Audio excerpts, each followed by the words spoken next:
તો કેમ છો મારા વાલા ખેડૂત મિત્રો? તો આજે તમારી સમક્ષ આપણે મરચીનો એવો વિડીયો લઈને આવ્યા છે કે જેમાં આપણે દવાની તમને માહિતી આપવાની છે.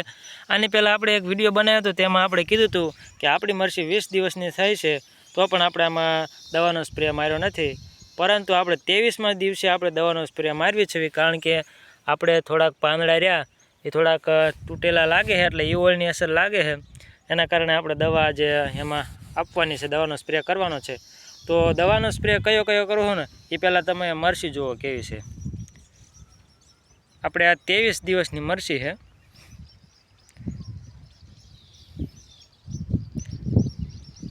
તો ખેડૂત ભાઈ, આવી રીતે મરચી તમારે બનાવી હોય ને તો અમારી ચેનલ સબસ્ક્રાઈબ કરી નાખજો અને હું તમને દવાની માહિતી આપી દઉં મિત્રો. તો આપણે આમાં અત્યારે શરૂઆતના સ્ટેજમાં આપણે પહેલી વખત દવા છાંટવી એવી, એટલે આપણે નોર્મલ દવા છાંટવાની છે. જેનાથી ઈવળ કંટ્રોલ થઈ જતી હોય એટલે આપણે નોર્મલ દવા છાંટવાની. એમાં આપણે લઈ લીધું છે તાકાત પ્લસ, એટલે કે ઇમામેક્ટિન બેન્ઝોઇટ 1.9 આવે એ છાંટી દેવાનું, ઇસી ફોર્મમાં આવે. અને બીજું કુણેપ માટે છે અને થ્રિપ્સ થોડીક કંટ્રોલ કરે એના માટે છે એબામેક્ટિન 1.9 ઇસી ફોર્મમાં.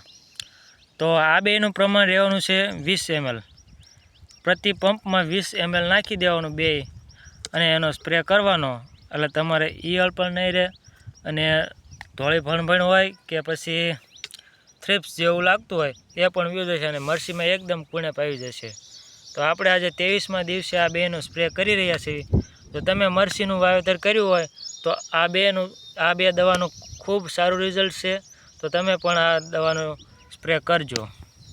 જય જવાન જય કિસાન, અને અમારી ચેનલને સબસ્ક્રાઈબ કરી નાખજો આવા જ વિડીયો જોવા માટે.